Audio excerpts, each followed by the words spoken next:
Assalamualaikum warahmatullahi wabarakatuh. Perkenalkan, nama saya Khadijah dengan NIM 3333240125 dari kelompok 6 Shift 1 Praktikum Penelitian Operasional 1 jurusan Teknik Industri angkatan 2024. Di sini saya akan menjelaskan langkah-langkah untuk menyelesaikan suatu permasalahan dengan metode Big M dengan menggunakan dua software, yaitu Microsoft Excel dan juga POMKM. Langsung saja kita ke soalnya.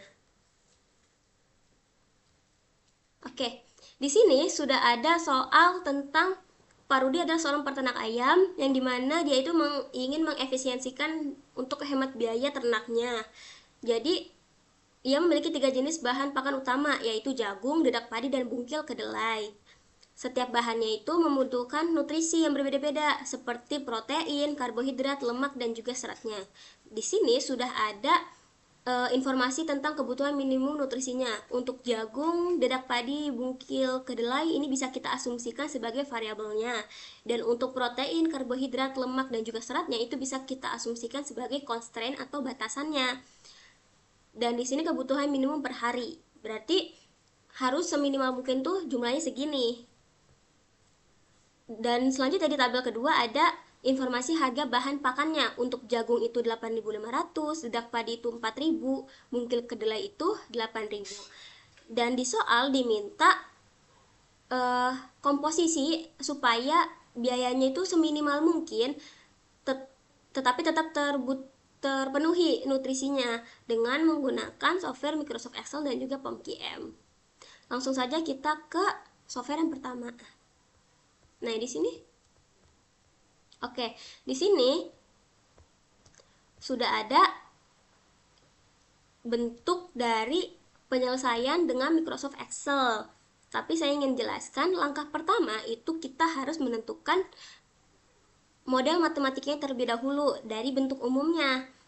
Karena di sini dimintanya itu minimal biaya, jadi yang kita gunakan dalam fungsi tujuan adalah Z-min-nya, yaitu 8,5 X1, di mana X1 ini jagung, X2 ini dedak padi, dan yang X3 ini bungkil kedelai. Nah, kenapa di sini jadi 8,5? Karena disoalkan bentuknya dalam ribuan. Jadi kita sederhanakan, nanti hasilnya itu bisa dikali 1000. Dan selanjutnya yaitu menentukan fungsi kendalanya. Dari informasi yang di tabel pertama ini, kebutuhan minimum nutrisi, kita masukkan ke sini. Untuk jagungnya butuh berapa, untuk dedak padinya butuh berapa, dan juga untuk bungkil kedelainya butuh berapa, kita masukkan saja. Nah, kenapa tandanya semuanya lebih dari sama dengan? Karena di informasinya adalah kebutuhan minimum. Jadi memang harus seminimal mungkin segitu, dan tapi boleh lebih tuh. Dan jangan lupa X1, X2, X3 ini nggak boleh bernilai negatif, jadi harus lebih dari sama dengan 0. Nah, langkah kedua kita bentuk bakunya, dimana untuk kasus yang bertanda lebih dari sama dengan, kita ubah menjadi sama dengan mengurangi variabel surplus ditambah variabel artifisial. Jadi setiap persamaan ini dari 1 sampai dengan 4 kita kurangi dengan S dan ditambahkan dengan A. Untuk fungsi kendala yang pertama dikurang S1 ditambah A1 sampai dengan di fungsi kendala yang keempat dikurang S4 dan ditambah A4. Jadi hasilnya nanti udah sama dengan, bukan lagi lebih dari sama dengan. Berarti untuk di Z-min-nya itu surplus selalu bernilai 0. Jadi kita masukkan koefisiennya itu 0 untuk S, dan untuk artifisialnya karena ini kasus minimasi, jadi kita asumsikan koefisiennya adalah plus M atau positif M. Begitu. Nah, jadi langkah awal tuh kita harus menyusun tabel simplex awalnya. Untuk tabel simplex awal itu sebenarnya kita tinggal masukin aja dari informasi model matematikanya. Untuk di bagian BV yang baris itu kita masukkan variabelnya dari X1, X2, X3, S1, S2, S3, S4, A1, A2, A3, A4. Dan untuk di CJ-nya itu kita masukkan nilai dari Z-min-nya, yaitu X1-nya bernilai 8,5, X2-nya bernilai 4, X3-nya bernilai 8, S1-nya bernilai 0, sampai dengan S4-nya bernilai 0, dan untuk A1 sampai dengan A4 juga bernilai positif M. Lalu, untuk di bagian BV yang kolom, itu kita masukkan variabel artifisial yang kita tambahkan dari tiap fungsi kendala. Jadi ada A1, A2, A3, A4, dan CBI-nya itu koefisien atau nilai dari variabel artifisialnya. Setelah itu kita masukkan juga informasi dari tiap fungsi kendala. Dalam X1, dalam fungsi kendala yang pertama, X1 itu bernilai 9.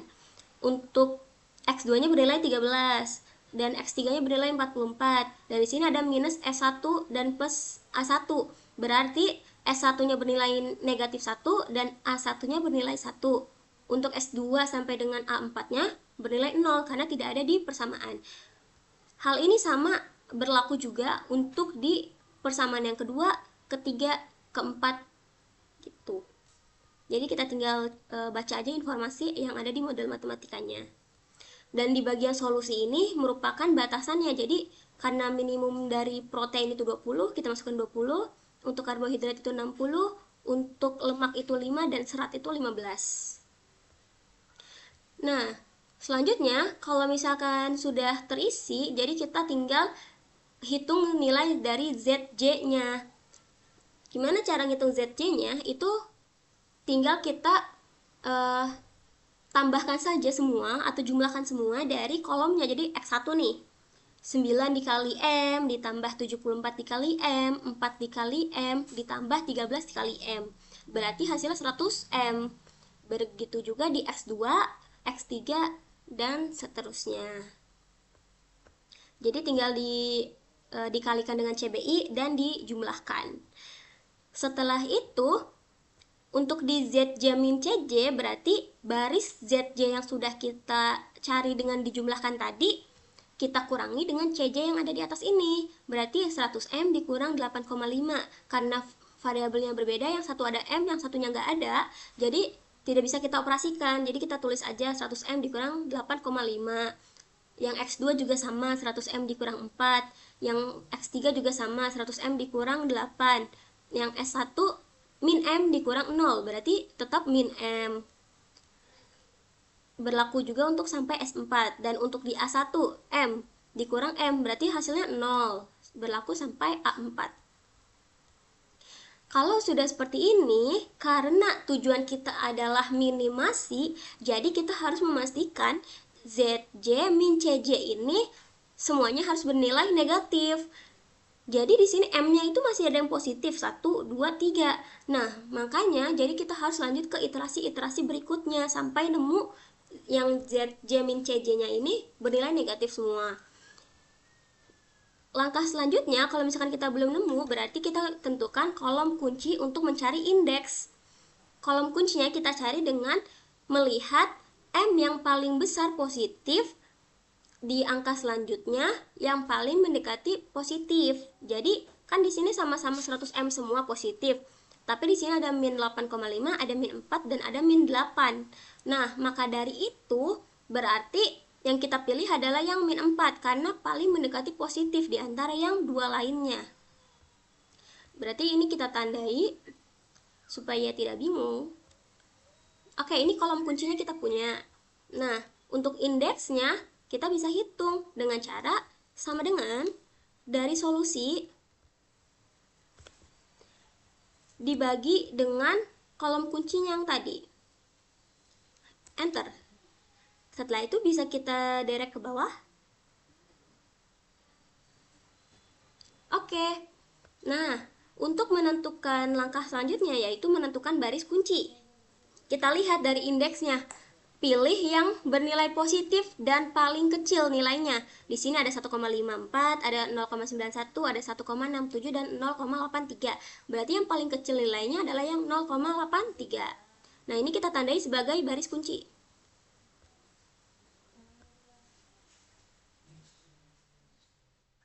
Oke, kita tandai juga warnanya supaya tidak bingung. Nah, untuk bilangan atau nilai yang dilewati oleh kolom kunci dan baris kunci, kita tandai dengan key element. Ini tuh sebagai angka kuncinya gitu, teman-teman. Oke, misal kita tandain dengan warna biru ini. Berarti kita harus lanjut ke iterasi berikutnya, yaitu iterasi yang satu. Untuk di bagian BV dan CJ ini sebenarnya sama aja, jadi bisa kita langsung copy. Oke. Selanjutnya, kita isi yang BV kolomnya. Nah, karena di sini yang ditandai itu A4 dan X2, berarti kita ganti baris A4 ini dengan X2. Selebihnya sama, berarti di sini tetap A1, A2, A3, dan yang A4-nya ini kita ganti dengan X2. Untuk nilainya sama, kita masukkan M, dan X2 nilainya adalah 4. Oke, kalau sudah seperti ini, lalu kita cari nilai dari X2-nya ini dengan cara sama dengan dari koefisien yang lama 13 dibagi dengan key element. Tapi untuk di key elementnya ini kita perlu kunci sekali dengan pencet Fn F4. Habis itu kita enter. Oke, dapat, dan ini bisa kita drag ke kanan sampai solusi. Oke, sudah dapat. Berarti ini untuk baris yang X2-nya. Selanjutnya kita cari yang baris A1, A2, A3. Untuk rumusnya berbeda dengan yang tadi. Kita bisa masukkan sama dengan koefisien yang lama dikurangi buka kurung 2 kali kolom kunci yang sebaris dikali dengan baris kunci yang sekolom. Lalu kita tutup, kita bagi dengan key element. Untuk yang kolom kunci sebaris itu kita kunci sebanyak 3 kali. Untuk yang baris kunci yang sekolom kita kunci sebanyak 2 kali. Dan untuk key elemennya kita kunci sebanyak 1 kali. Lalu kita tutup dan kita enter. Oke, sudah keluar hasilnya. Ini bisa kita drag ke bawah dan drag juga ke samping sampai solusi. Oke, sudah dapat nilai-nilainya. Lalu kita cari untuk ZJ-nya.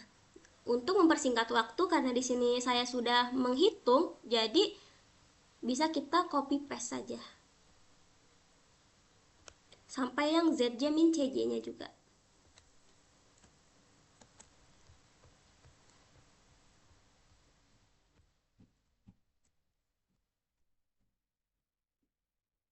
Kita ubah dulu warnanya biar nggak bingung. Oke, ini dia perhitungannya. Jadi hasil dari ZY-nya yaitu 27,78 M plus 2,89 sampai dengan yang A4 itu min 4,56 M plus 0,24. Tinggal yang ZJ min CJ-nya itu berarti kita kurangkan dengan yang ini. Seperti itu. Nanti boleh di cross check juga ya teman-teman. Oke, karena di ZJ min CJ ini masih ada yang bernilai positif M-nya, yaitu di X1 dan juga di S4. Tapi kita pilih yang M-nya itu positif paling besar. Berarti kita pilih yang kolom X1.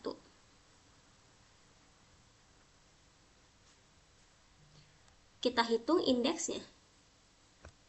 Sama dengan dari solusi dibagi dengan kolom kunci. Kita enter.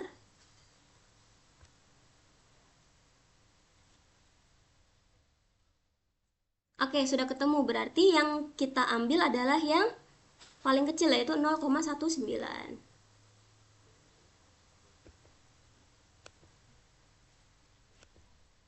Berarti untuk key elemennya yaitu yang 26,33. Oke, teman-teman, gitu. Jadi kita pokoknya cari terus sampai iterasi-iterasi berikutnya sampai di ZJ CJ-nya sudah bernilai negatif semua.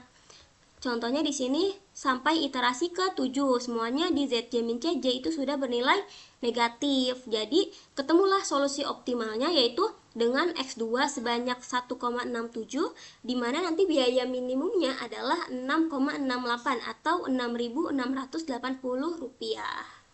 Seperti itu.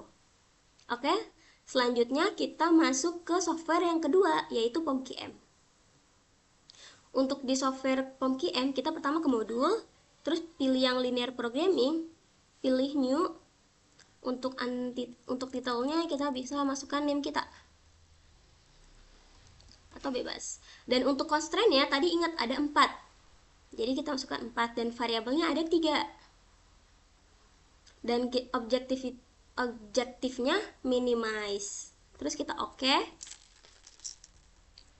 Setelah itu kita ubah nih dari X1, X2, X3-nya, yaitu berarti yang pertama jagung.